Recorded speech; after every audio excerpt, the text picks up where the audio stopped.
Makanya kita belajar ilmu perguruan ini, yang pertama yang dibaiki akhlak budi pekerti kita. Ada junjungan Nabi besar kita, Nabi Muhammad Sallallahu Alaihi Wasallam, yang luar biasa akhlaknya ditunjukkan kepada umatnya ini. Umatnya yang nggak sadar mau membunuh beliau, saking cintanya kepada umat, beliau mendoakan biar umatnya sadar. Itu mau dibunuh ini Rasul, tidak mau menurunkan laknatnya. Ya karena Rasulullah diturunkan ke bumi ini bukan untuk melaknat, bukan untuk mendoakan yang tidak baik. Makanya saya ulangi lagi, Rasulullah diturunkan untuk menyelamatkan umat agar banyak yang terselamatkan, banyak yang mendapat syafaatnya beliau. Karena apa?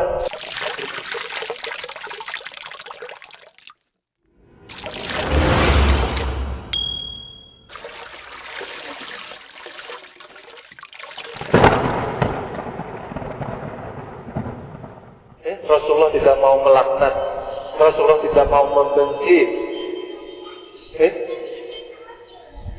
Rasulullah tidak mau mendoakan yang tidak baik.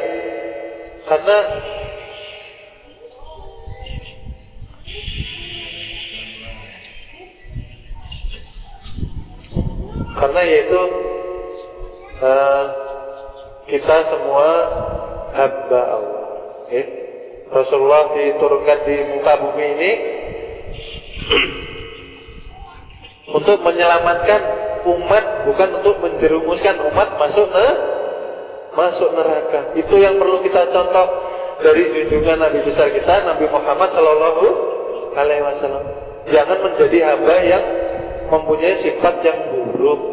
Jangan menjadi hamba yang tidak mau membersihkan hati kita.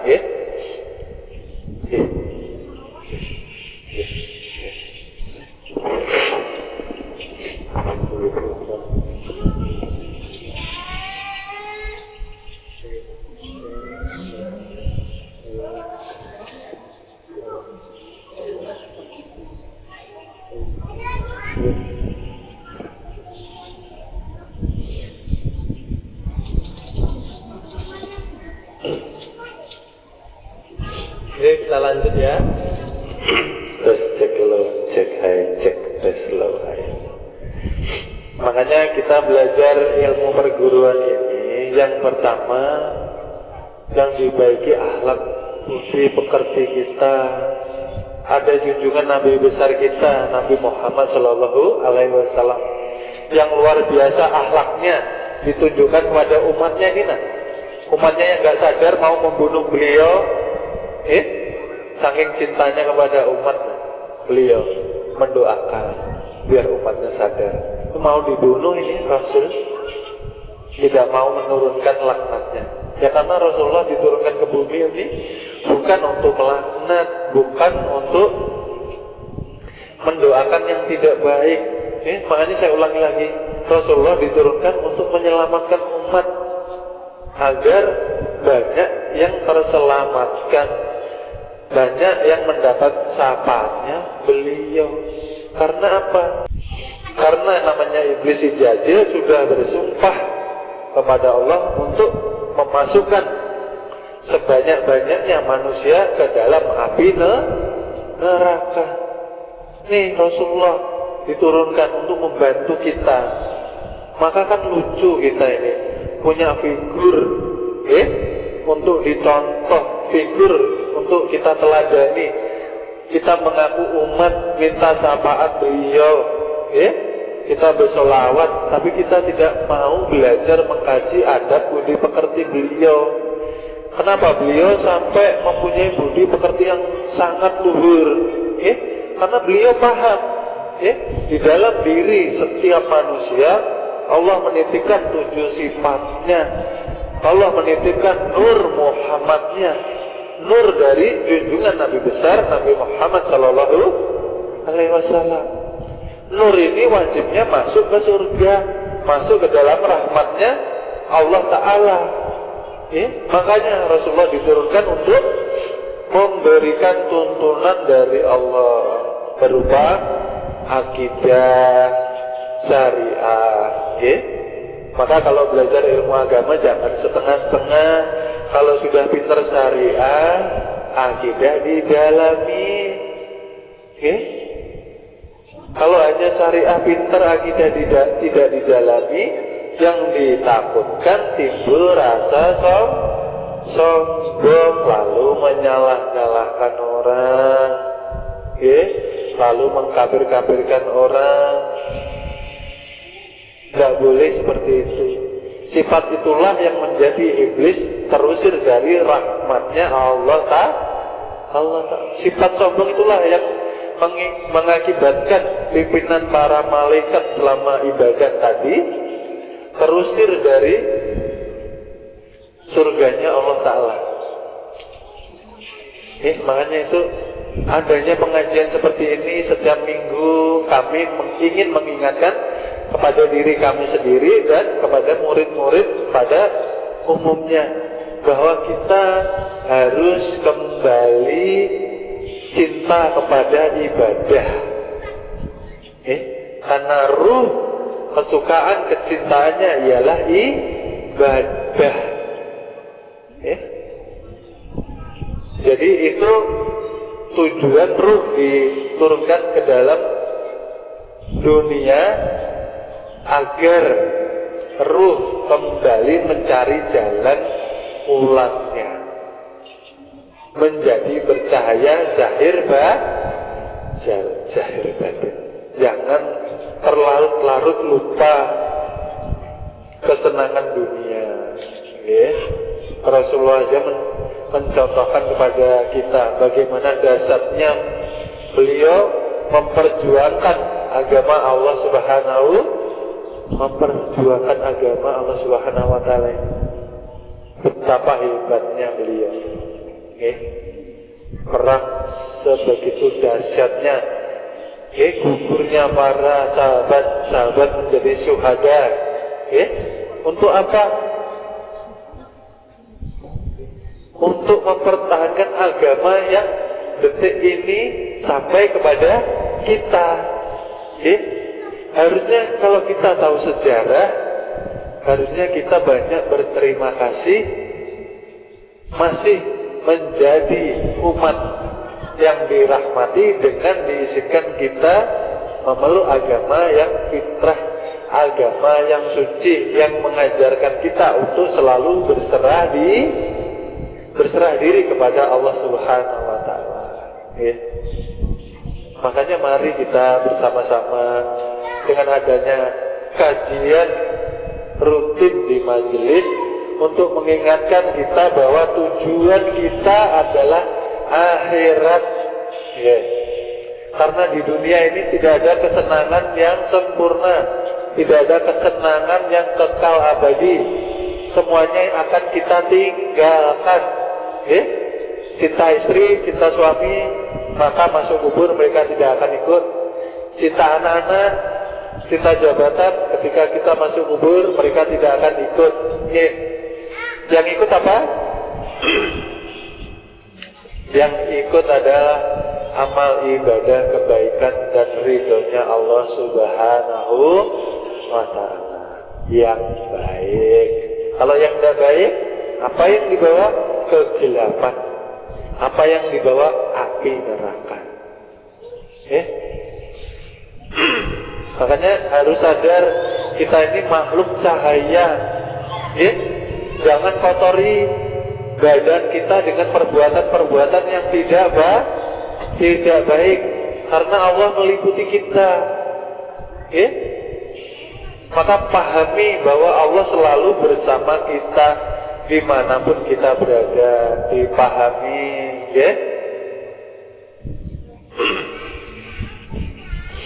mudah-mudahan kita diampuni Allah Subhanahu wa Ta'ala ya. Mudah-mudahan kita diampuni. Jadi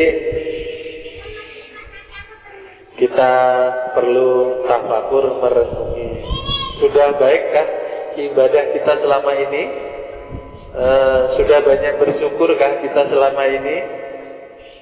Coba direnungkan dulu. Bagaimana ibadah kita sama Allah? Menggugurkan kewajibankah kita cinta sama Allah?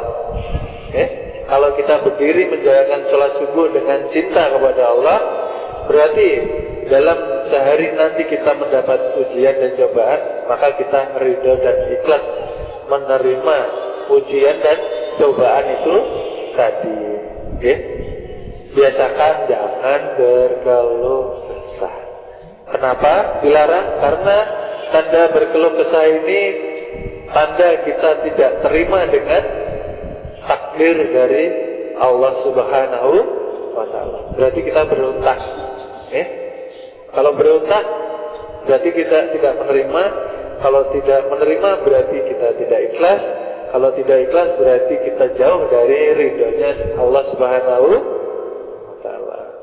Berarti kita tidak mau dekat dengan Allah.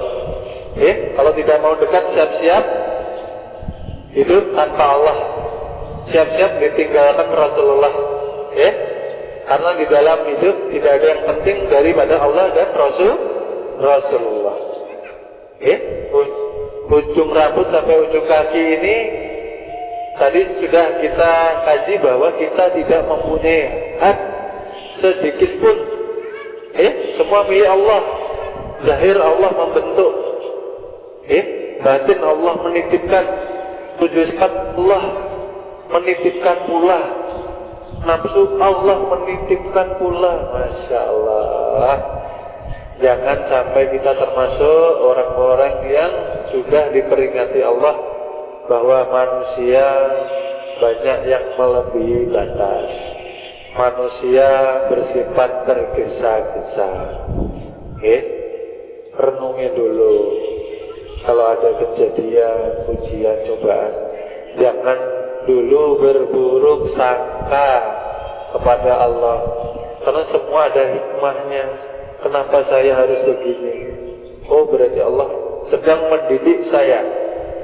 Allah sedang memberikan perintah bahwa saya harus berserah diri secara totalitas kepada Allah Subhanahu wa Ta'ala.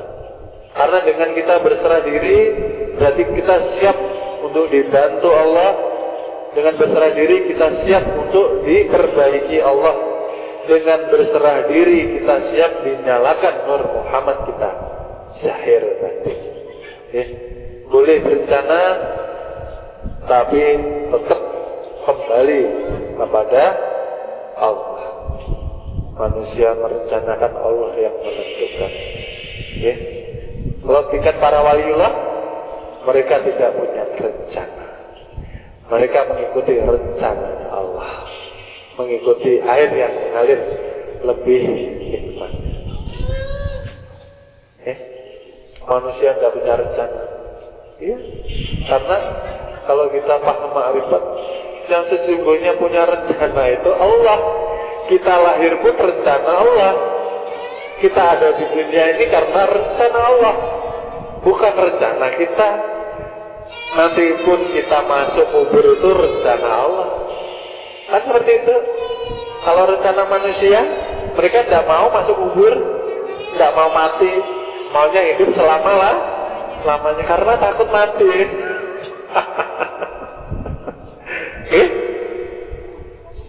Ketika kita belajar agama, ketika kita belajar ilmu mengenal diri, yang diharapkan kita pulang dengan kecintaan, jangan membawa ketakutan. Maka dalam hidup carilah ridhonya Allah sebanyak-banyaknya. Ibadah bagaimana kita menjalani dengan rasa cinta. Itu bagaimana kita bisa bermanfaat bagi orang lain. Banyak menolong orang. Jangan hanya beribadah tekun, beribadah rajin, orang susah tidak mau menolong. Gugur ibadahnya, gugur ibadah kita. Rajin ibadah, rajin sholat, rajin ke majelis, tahu ada orang susah kita biarkan, gugur ibadah kita. Karena yang dicintai Allah ialah orang yang paling bermanfaat untuk manusia yang lainnya. Karena Rasulullah tidak mengajarkan kita untuk cuek. Rasulullah mengajarkan kita untuk saling tolong menolong. Yeah. Makanya pribadi yang luhur seperti junjungan Nabi besar itu yang perlu kita contoh. Yeah. Sidik, amanah, tabligh, fatwa. Ya, seperti itu. Maka rasakan ketika kita sholat gaib, sadar, kita menyebut itu dengan kesadaran hati bahwa betul Allah menghidupkan saya. Saya mayat tidak bisa hidup tanpa daya hidup dari Allah Subhanahu wa ta'ala. Lalu apa yang mau kita sombongkan? Lalu apa kita yang mau merasa kita mampu? Kalau hidup aja Allah memberikan titipannya kepada hambanya. Gak mau bersyukur, hati-hati. Allah mempunyai ancaman yang sangat pedih nanti di akhirat. Makanya itu, kenal diri. Kalau sudah tahu kita hidup karena Allah, kita bergerak mempunyai kekuatan karena Allah, kita bisa melihat mempunyai ilmu karena Allah, kita bisa mendengar, kita bisa berkalam karena kebesaran Allah, karena syafaat dan kecintaan Rasulullah, maka kembalilah ke jalan Allah yang benar. Sekarang belajar, tujuan kita jelas. Yang pertama tujuan kita akhirat.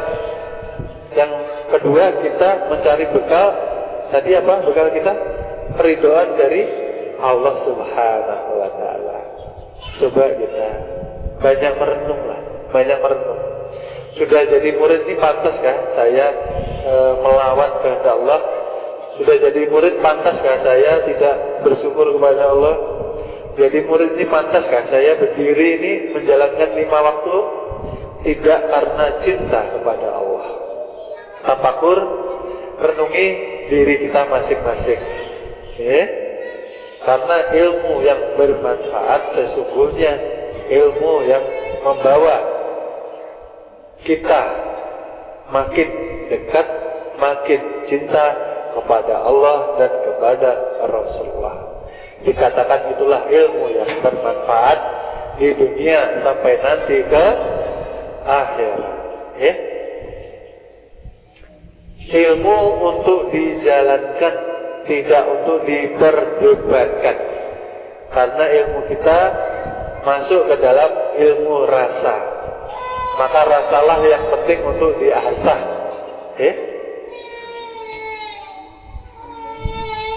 Kita kuat iman, kuat Islam, tapi rasa kita masih tumbuh gugur ibadah kita.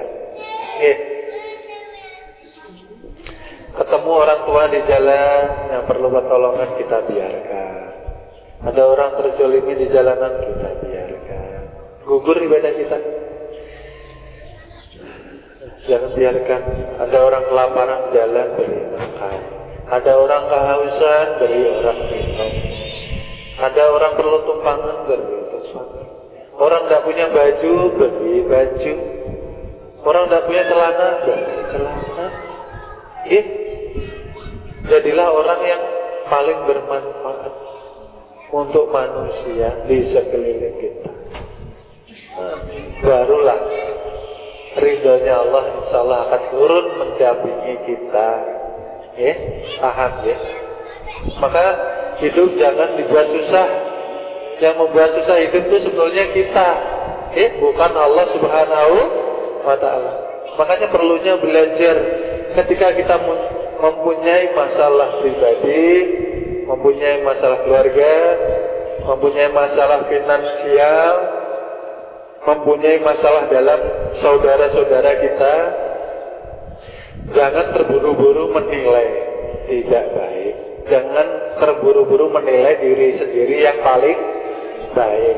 Nilai ibadah kita dahulu. Bagaimana sholat kita? Bagaimana rasa syukur kita kepada Allah?